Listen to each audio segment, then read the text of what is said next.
মানিকগঞ্জের এক কুলাঙ্গার নাস্তিক, যে কিনা আল্লাহ পাক রব্বুল আলামিনকে নিয়ে পর্যন্ত কটূক্তি করছেন, নাউযুবিল্লাহ। এই নাস্তিক বাউল এমন একটা কথা বলেছেন, আবুল সরকার, যেই কথা মুসলমানদের হৃদয়কে একদম আঘাত করে দিয়েছেন। তিনি বলেছেন যে আল্লাহর মুখ নাকি মুখ, নাউযুবিল্লাহ। নবীদেরকে নিয়ে কটূক্তি করেছেন। মুহতারাম হাজরিন, আমি এই ময়দান থেকে বলতে চাই, ওই নাস্তিকরা বলে ওইটা নাকি তাদের বাক স্বাধীনতা। আমিও বলি আল্লাহ রাসূলকে নিয়ে যদি তোমাদের কটূক্তি করা বাক স্বাধীনতা হয়, আমি বলি এই ময়দান থেকে তোমাদের কল্লা বর্দান থেকে আলাদা করা আমাদের হাত স্বাধীনতা। মুহতারাম হাজরিন, এই নাস্তিক কুলাঙ্গার আমাদের আল্লাহকে নিয়ে, নবীকে নিয়ে, রাসূলকে নিয়ে, সাহাবায়ে কেরামদেরকে নিয়ে কত কটূক্তি করেছেন আমরা দেখছি, যে অতীতেও এগুলোর বিচার হয় নাই, যার কারণে দুনিয়ার মধ্যে নাস্তিক আরও জন্মাইতেছে। মুহতারাম হাজরিন, সর্বপ্রথম সাহাবায়ে কেরামদেরকে নিয়ে কটূক্তি করা হলো, এরপর রাসূলকে নিয়ে কটূক্তি করা হয়েছে, এরপর আল্লাহর কোরআন নিয়ে কটূক্তি করা হয়েছে, শেষ পর্যন্ত এই নাস্তিকরা আল্লাহকে নিয়ে কটূক্তি করেছেন। আমরা মুসলমান আজকেও ঘুমন্ত। আমি বলতে চাই, যেই নাস্তিক আল্লাহর বিরুদ্ধে কটূক্তি করেছে, কোরআনের বিরুদ্ধে কটূক্তি করেছে, ওই নাস্তিককে যদি ফাঁসির মঞ্চে না দেওয়া হয়, ওকে যেখানে পাওয়া হবে বাংলার তৌহিদ জনকে ওকে হত্যা করবে। মুহতারাম হাজরিন, কলিজার টুকরা যুবকরা এমনি 24 কোটা আন্দোলন করেন নাই, দরকার হয় কোটা আন্দোলন আবার হবে, যুবকরা আবার জাগবে। এই নাস্তিককে বাংলার জমিন থেকে চিরতরে একদম নিঃশেষ করে দেওয়া হবে। আমরা সকলেই প্রস্তুত থাকবো ইনশাআল্লাহ। মুহতারাম হাজরিন, আল্লাহ পাক রব্বুল আলামিন আমাদেরকে এই সমস্ত নাস্তিকদের কাছ থেকে দূরে থাকার তৌফিক দান করুক, সকলেই বলি আমিন।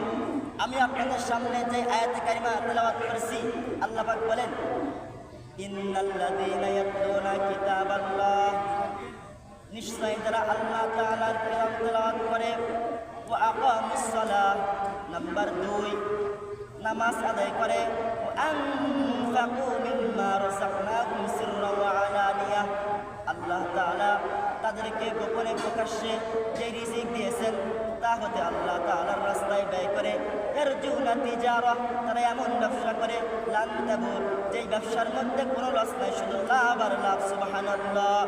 আমার বন্ধুগণ, আমার ভাইরারে, আল্লাহ পাক যেহেতু বলছেন ইন্নাল্লাযীনা ইয়াতলুনা কিতাবাল্লাহ, নিশ্চয় যারা আল্লাহ তাআলার কিতাব তেলাওয়াত করে, আমার বন্ধুগণ, আমার ভাইরারে, পৃথিবীর মধ্যে সকল জমিনের মধ্যে দেখা যায় যে একমাত্র সবসময় কোরআন তেলাওয়াত করা হয় কওমিয়া মাদ্রাসায়। আমার বন্ধুগণ, আমার ভাইরারে, দেওবন্দি তরিকায় শাখায় কওমিয়া মাদ্রাসা প্রতিষ্ঠিত হয়েছেন।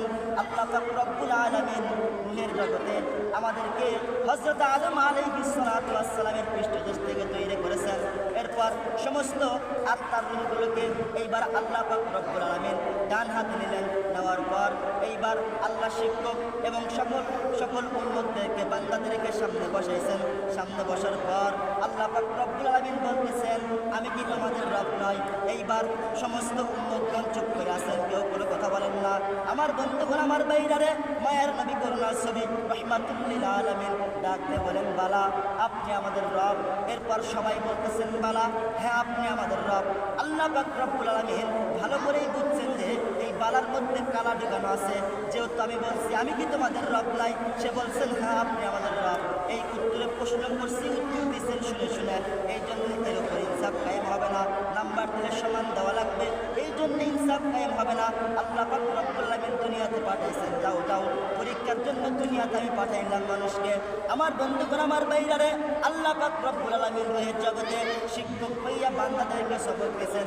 যেই জায়গায় শিক্ষক ছাত্রকে দরস দেয় ওইটাকে আরবিতে বলা হয় মাদ্রাসা। আর মাদ্রাসার প্রতিষ্ঠাতা আমার আল্লাহ। দুনিয়াতে যত বেঈমানরা তোমরা মাদ্রাসা বন্ধ করতে চাও, তোমরা নিজেরাই বন্ধ হবা, মাদ্রাসা বন্ধ করতে পারবা না। মুহতারাম হাজরিন, মাদ্রাসার বিরুদ্ধে যারাই ষড়যন্ত্র করবে জীবনেও কখনো মাদ্রাসা বন্ধ করতে পারবে না। এখানে আল্লাহ তাআলার কিতাব তেলাওয়াত করা হয়। আমার বন্ধুগণ, আমার ভাইয়ারে, যেই জায়গায় আল্লাহ তাআলার কিতাব তেলাওয়াত করা হয় স্বয়ং সেই জায়গায় আল্লাহ পাক রব্বুল আলামিন রহমত ডালতে থাকেন। মাদ্রাসায় পড়লে কোনো লস নাই, লাভ কি?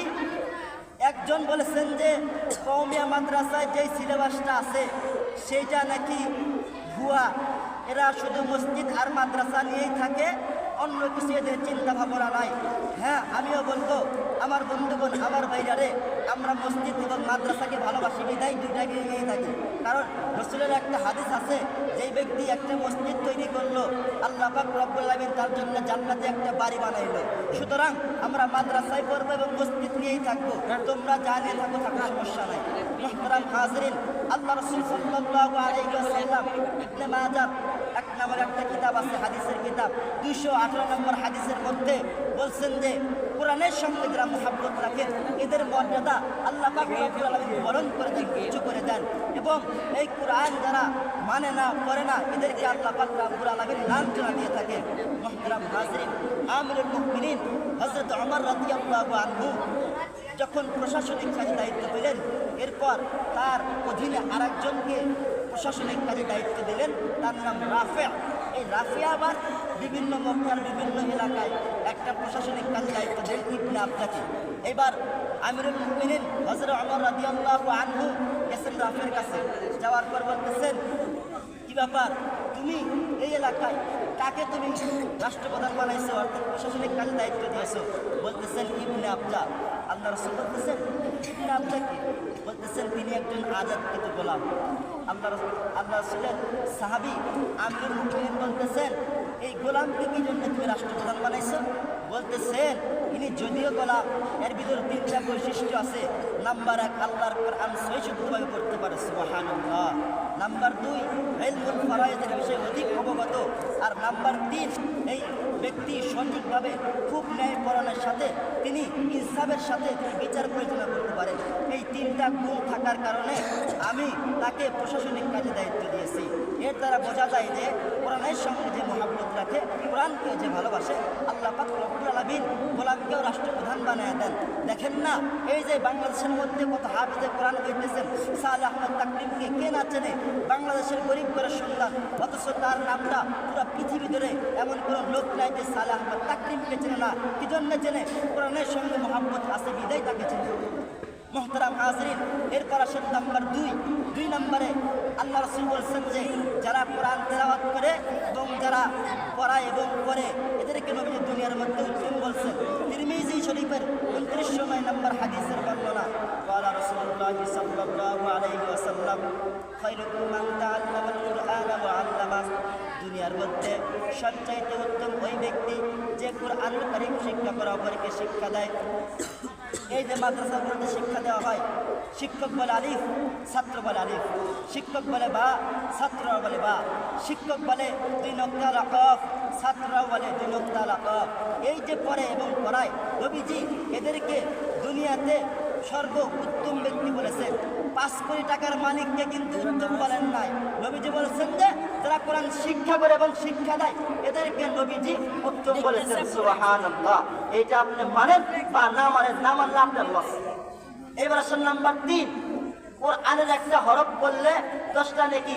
তিরমিজি শরীফের পরে হাদিস 2910 নম্বর হাদিসের বর্ণনা, আল্লাহ রাসূল সাল্লাল্লাহু আলাইহি ওয়াসাল্লাম সাহাবায়ে কেরামকে আরজ করলেন, হে আমার সাহাবীরা, তোমাদের মধ্যে যারা একটা হরফ পড়বে সে 10টা নেকি পাবে। সাহাবায়ে কেরাম আরজ করলেন, ইয়া রাসূলুল্লাহ, আলিফ লাম মিম, এই 3টা কি একটা হরফ? রাসূল বললেন, না, আলিফ একটা হরফ, লাম একটা হরফ, মিম একটা হরফ। এই 3টার বিনিময়ে আল্লাহ 30 নেকি দিবেন, সুবহানাল্লাহ। তাইলে আমরা পড়ি, লস পাই? কখনোই নয়। দুনিয়াতে একটু কষ্ট হলেও আখিরাতে রয়েছে আমাদের জন্য কি? জান্নাত। এইবার আসেন 4 নাম্বার, যারা কোরআন তেলাওয়াত করে, রাসূল এদেরকে কি বলছেন? রাসূল বলছেন যে যারা দুনিয়ার মধ্যে কোরআন তেলাওয়াত করে, মুসলিম শরীফে এই হাদিসটা আসছে যে যারা দুনিয়ার মধ্যে কোরআন তেলাওয়াত করে, সবসময় কোরআন পড়ে, এদেরকে মিসাল স্বরূপ বলা হয়েছে যে কমলা লেবের মতো ঘ্রাণ সবসময় তাদের থেকে বের হতে থাকে। আর যারা কোরআন তেলাওয়াত করে না অথচ মুসলমান, এদের দৃষ্টান্ত রাসূল সাল্লাল্লাহু আলাইহি ওয়াসাল্লাম খেজুরের মতো বলছেন। কি জন্য রাসূলের কথা বলছেন? একটা কারণে বলছেন যে যারা মুসলমান কোরআন তেলাওয়াত করে, মুসলমান এবং কোরআন তেলাওয়াত করে, এই দুইটার কারণে কমলা লেবুর স্বাদ এবং ঘ্রাণ আছে, দুইটা আছে। আর যে মুসলমান কোরআন তেলাওয়াত করে না, খেজুর উদাহরণ দেওয়ার কারণ খেজুর মিষ্টতা কিন্তু ঘ্রাণ নাই। মুসলমান হওয়ার কারণে তার মিষ্টিটা আছে, কিন্তু কোরআন না তেলাওয়াত করার কারণে তার ভিতরে কোনো ঘ্রাণ নাই। রাসূল বলছেন যে তোমরা কোরআন তেলাওয়াত করো এবং তোমরা লেবুর মতো ঘ্রাণওয়ালা হয়ে যাও। আল্লাহ পাক রব্বুল আলামিন আমাদেরকে সকলকে এই কোরআনওয়ালা, কোরআন করে তোমরা লেবুর মতো ঘ্রাণ ছড়ানোর তৌফিক দান করুক, সকলে বলি আমিন। নাম্বার 5, এই যে রাত্রিতে সন্তানেরা, কওমিয়া মাদ্রাসার সন্তানেরা হিফজখানায় 3টা-4টার সময় ওঠে। হুজুররা মনে হয় বোকা, কোত্থেকে পাইলো এগুলা? হ্যাঁ, রাত্রিবেলায় তারা ওঠে, রাত্রিতে কোরআন তেলাওয়াত করে। এত রাত্রে কোরআন শোনে কে? আল্লাহ রাসূল বলেন দুনিয়ার কেউ যদি কোরআন না শোনে, রাত্রিবেলায় যখন ছোট্ট ছোট্ট সন্তানরা কোরআন তেলাওয়াত করে, এদের কোরআন তেলাওয়াত ফেরেশতা শোনে। আল্লাহর নবীর সাহাবী উসাইদ ইবনে হুযাইর রাদিয়াল্লাহু আনহু একদিন কোরআন পড়তেছে, তার বাম পাশে তার সন্তান শুয়ে আছে, তার ডান পাশে একটা ঘোড়া বাঁধা আছে, গাধা বাঁধা আছে। এরপর উসাইদ ইবনে হুযাইর রাদিয়াল্লাহু আনহু কোরআন পড়তেছেন, গাধা লাফায়, তার পাশে সন্তান, তিনি বন্ধ করলেন পড়া। একটু পর আবার করলেন, আবার ঘোড়া লাফায়, আবার ছোট্ট সন্তান চিৎকার দিয়ে ওঠে, চিৎকার করে ওঠে। এরপর আবার বন্ধ করলেন পড়া, একটু পর আবার পড়া শুরু করলেন। এরপর ঘোড়া আবার লাফায়, আবার পড়া বন্ধ করেন। এইভাবে করতে করতে তিনি আকাশের দিকে তাকিয়ে দেখেন যে একখণ্ড মেঘ দেখা যায়, আর এই মেঘের ভিতরে সাদা সাদা কেমন যেন একটা বাতি দেখা যায়। সুবহানাল্লাহ।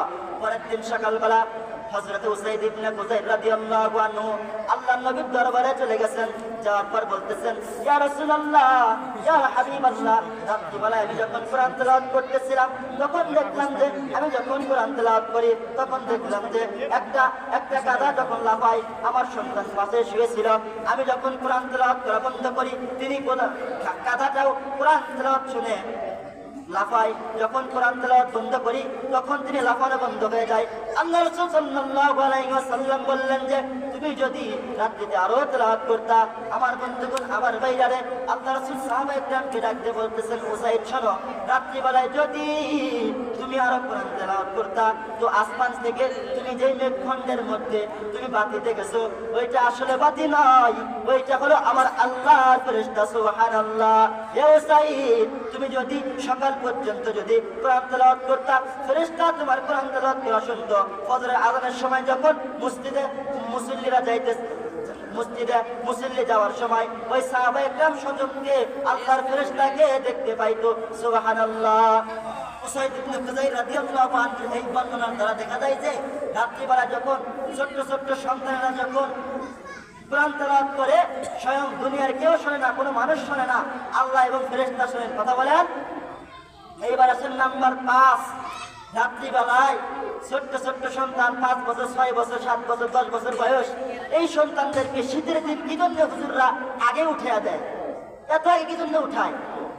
হ্যাঁ, আল্লাহর নবীর সাহাবী আব্দুল্লাহ ইবনে আব্বাস রাদিয়াল্লাহু আনহুর বর্ণনা, তিনি বলছেন যে রাত্রিবেলায় তিনি তার খালা আম্মা জান মাইমুনা রাদিয়াল্লাহু আনহুর ঘরে তিনি রাত্রি যাপন করছেন।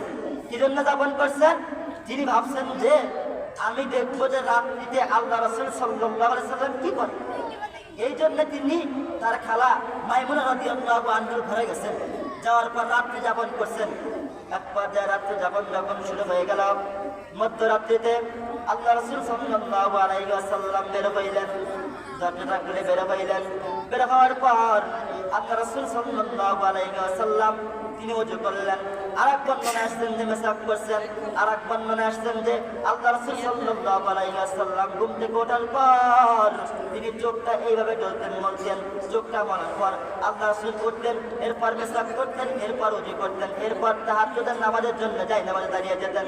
আমার বন্ধুগণ, আমার ভাইজারে, রাত্রিবেলায় আল্লাহর নবীর সাহাবী উসাইদ, আল্লাহর নবীর সাহাবী আব্দুল্লাহ ইবনে আব্বাস রাদিয়াল্লাহু আনহু আল্লাহ রাসূল সাল্লাল্লাহু আলাইহি ওয়াসাল্লামের এই কাণ্ড দেখতেছেন এবং তিনিও রাত্রে উঠছেন। ওঠার পর তিনিও ওযু করে আল্লাহ রাসূল সাল্লাল্লাহু আলাইহি ওয়াসাল্লামের বাম পাশে দাঁড়াইছেন। এখন বলতে পারেন আব্বাস রাদিয়াল্লাহু আনহু যে রাত্রিবেলায় উঠছেন, বয়স কত ছিল?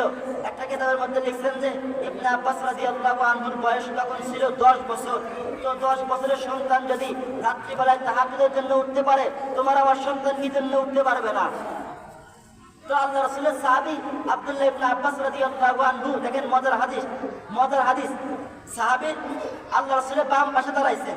তো আল্লাহ রাসূল কিন্তু এটা করেন নাই যে ওই সাহাবী আব্দুল্লাহ ইবনে আব্বাস রাদিয়াল্লাহু আনহুকে সুন্দর করে ধরে ডান পাশে দাঁড় করাবেন, এটা করেন নাই। বরঞ্চ নবীজি সাল্লাল্লাহু আলাইহি ওয়াসাল্লাম শিক্ষা দেওয়ার জন্য এক বর্ণনায় আসছে কান ধরছেন, আর এক বর্ণনায় আসছে ঘাড় ধরছেন। সুতরাং মাদ্রাসায় আমাদের ওস্তাদরা আমাদের শিক্ষা দেওয়ার জন্য মাঝে মাঝে একটু কান ধরেন, মাঝে মাঝে একটু ঘাড় ধরেন, এটা আমরা কিছু মনে করি না। আমি তো মনে করি রাসূলের একটা হাদিসের উপর আমল করি। তো আল্লাহ রাসূলের সাহাবীকে ডান পাশে দাঁড় করাইছেন। 10 বছরের সন্তান যদি রাত্রিবেলায় তাহাজ্জুদের নামাজে দাঁড়াইতে পারে, তোমরা আমার সন্তান কি জন্য পারবে না? আমি সিরাজগঞ্জ মৌলভীপাড়া নামে এক গ্রাম আছে, ওইখানে জুমার নামাজ পড়াইতে গিয়েছিলাম। যাওয়ার পর এক বাড়িতে জুমার নামাজ পড়ে খানা খাইছি। ওইখানে এক মহিলা বলতেছেন যে আমার সন্তানকে আমি মাদ্রাসায় দিই না, দিয়েছিলাম নিয়ে আসছি। বললাম কি জন্যে? বলতেছেন আমার ছেলের বয়স 12 বছর, ছোট্ট সন্তান, তাকে ফজরের সময় উঠে দেয়, শীতের দিন তিনি কম্বল পায় না, ঘুমাতে পারে না, এগুলা বলতেছে। আমি বললাম আপনি দুনিয়াতে যদিও চালাকি করছেন, আখিরাতে আপনি ধরা খেয়ে আপনি পথভ্রষ্ট হয়ে যাবেন, আপনাকে রাসূল সুপারিশ করবে না।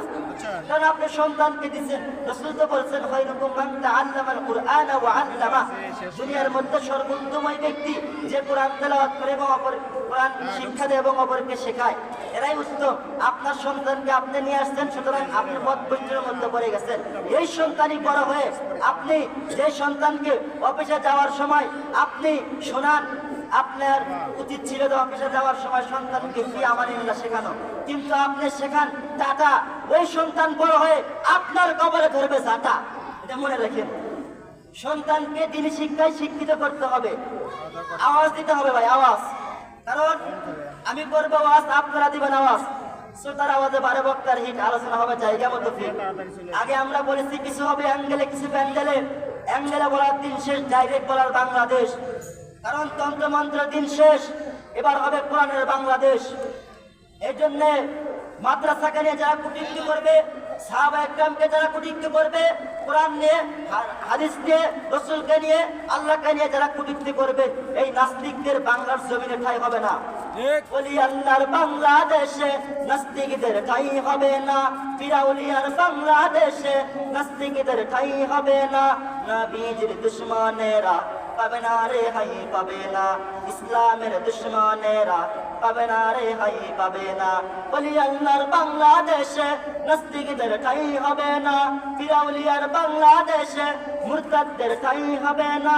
নবীজির দুশমনেরা পাবে না রে হাই পাবে না, ইসলামের দুশমনেরা পাবে না রে হাই পাবে না। কথা বলেন ঠিক কিনা? নবীজির জন্য যদি রক্ত দিতে হয়, বিপ্লবী এই জনতা পায় না কবু ভয়।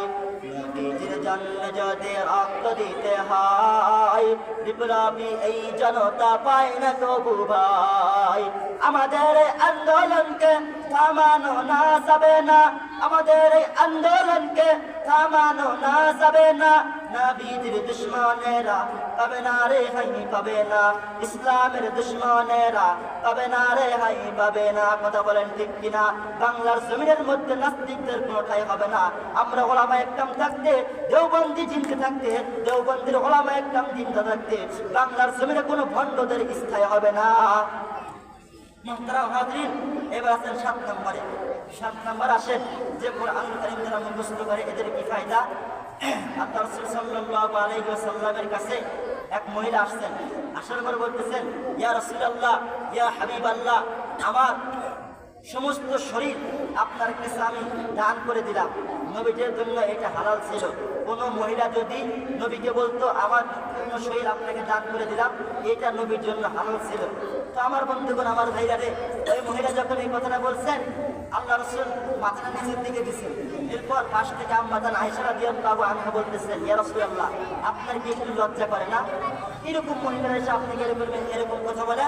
আল্লাহ রাসূল কিচ্ছু বললেন না, মাথাটা নিচের দিকে দিলেন। যাই হোক, এক সাহাবী পাশ থেকে বলতেছেন, ইয়া রাসূলুল্লাহ, আপনি তো কোনো কথা বলতেছেন না, হয়তো আপনার মত নাই, যদি অনুমতি দেন এই মহিলাকে আমি বিবাহ করবো। রাসূল বলতেছেন বিবাহ করবা, ভালো কথা, তো কি আছে? বলতেছেন কিছুই নাই। বলতেছেন কিছুই নাই, তুমি এই মেয়েকে বিবাহ করবা, যাও বাসায় যাও, দেখো কিছু আছে কিনা। সাহাবী আনন্দে খুশিতে বাসায় চলে গেছে। যাওয়ার পর তন্ন তন্ন করে খুঁজছে, কিচ্ছু পাই নাই। এরপর আল্লাহ রাসূলের কাছে এসে বলতেছেন, ইয়া রাসূলুল্লাহ, এই লুঙ্গিটা ছাড়া আমার কাছে কিচ্ছু নাই। বলতেছেন তুমি কি করবা? এই মহিলাকে কি দিবাবা? এইবার আল্লাহ রাসূল বললেন, যাও, বিয়ে হবে না। সাহাবী মন খারাপ করে চলে যাইতে লাগলেন। যাওয়ার পর আল্লাহ রাসূল ডাকতেছেন, এই শোনো। সাহাবী এবার তাকাইছেন রাসূলের দিকে। তাকানোর পর আল্লাহ রাসূল সাল্লাল্লাহু আলাইহি ওয়াসাল্লাম বলতেছেন যে তোমার কি কোরআনুল কারীমের কিছু অংশ মুখস্থ আছে? সুবহানাল্লাহ। সাহাবী ডাকতে বলতেছেন, হ্যাঁ, অমুক অমুক সূরা আমার মুখস্থ আছে, অমুক অমুক আয়াত মুখস্থ আছে। আল্লাহ রাসূল বলতেছেন, যাও, ওই কোরআনুল কারীম কিছু অংশ মুখস্থ থাকার কারণে ওইটাই মোহরনা হিসেবে তোমাকে এই মেয়ের সঙ্গে আমি বিবাহ দিলাম। সুবহানাল্লাহ। মুহতারাম হাজিরিন, এইবার আসেন ৮ নম্বরে। কোরআনুল কারীম যারা মুখস্থ করে এদের দুনিয়াতেও লাভ, আখিরাতেও লাভ। হাসরের ময়দানে যখন কোরআন হাফেজরা যখন দৌড়াবে, এরপর কোরআন গিয়ে বলবেন যে আমাকে কি চেনো? হাফেজ সাহেব বলবেন, চিনি না তো। তো এইবার কোরআন বলবেন যে আমি তোমার সেই কোরআন দুনিয়াতে থাকতে তোমাকে আমি খাইতে দেই নাই, ঘুমাতে দেই নাই, রাত 3:30টার সময় তুমি উঠে আমাকে মুখস্থ করেছো, আমি সেই কোরআন।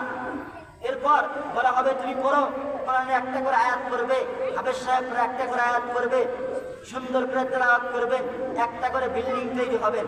একটা আয়াত করবেন, একটা বিল্ডিং তৈরি হবেন। আমার বন্ধুগণ, আমার ভাইরারে, আমরা জানি যে কোরআনুল কারীমের আয়াত সংখ্যা ৬৬৬৬, এটা হলো প্রসিদ্ধ, কিন্তু বিশুদ্ধ হলো ৬২৩৬টি। আপনি বাসায় গিয়ে গুনে দেখেন, ৬২৩৬টি পাবেন বিশুদ্ধ। আর প্রসিদ্ধর ব্যাখ্যা যারা বোঝে না, এদের মধ্যে মাতাল দুনিয়াত নাই। তো যাই হোক, যখন এরা একটা করে আয়াত করবে, একটা করে বিল্ডিং তৈরি হবে, একটা করে আয়াত করবে, একটা করে বিল্ডিং তৈরি হবে। এইভাবে যতগুলো আয়াত আছে ততগুলো বিল্ডিং তৈরি হবে। সুবহানাল্লাহ। হাফেজদেরকে একটা মাথার মুকুট পরানো হবে যা দুনিয়াতে কোটি কোটি লাভ করে নাই। তাদের পিতামাতাকে এমন সম্মানে পাকড়ি দেওয়া হবে যে হাসরের ময়দানে 7 শ্রেণীর লোককে আরশের নিচে স্থান দেওয়া হবে। তার মধ্যে 1 নম্বর হাফেজে কোরআনের যারা পিতা এবং মাতাকে হাসরের ময়দানে ছায়া দেওয়া হবে আরশের নিচে। এদেরকে মুকুটের পাগড়ি পরানো হবে। সেই পাগড়িতে কখনো রোদ লাগবে না, মাথা গরম হবে না, বরং তারা খুশি হবে, দুনিয়াতে কত কষ্ট করছি, ছেলেকে হাফেজ বানাইছি, এখন তো শান্তি আর শান্তি। কিন্তু যারা দুনিয়াতে লক্ষ লক্ষ টাকা করে সন্তানকে বিসিএস ক্যাডার বানিয়ে শেষ পর্যন্ত বাপকে বলে রিক্সা চালিয়ে খাও, শেষ পর্যন্ত বাপকে বলে যে তুমি এ কাজ করে খেতে পারো না, দেখেন দ্বীন ইলম শিক্ষা না থাকার কারণে এইগুলোই করে। মুহতারাম হাজিরিন, এই জন্য আমরা আমাদের সন্তানকে দ্বীনি ইলম শিক্ষায় শিক্ষিত করব। ডাক্তার হওয়ার প্রয়োজন আছে, ব্যারিস্টার হওয়ার প্রয়োজন আছে, উকিল হওয়ার প্রয়োজন আছে। আমার বন্ধুগণ, আমার ভাইরারে, সকল ক্ষেত্রে সকল সেক্টরের লোক থাকার প্রয়োজন আছে। কিন্তু আমরা ছোট্টকালের সন্তানদেরকে আমরা দ্বীনি শিক্ষায় শিক্ষিত করাবো ইনশাআল্লাহ। তাইলে আমাদের জিন্দেগি আমাদের একদম কামিয়াব হয়ে যাবে। অনেক দূর থেকে এসে কিছু লোক সময় দেন, এই কথার উপরে আমাদের সকলকে আল্লাহ পাক রব্বুল আলামিন আমল করার তৌফিক দান করুন। সকলেই বলি আমিন।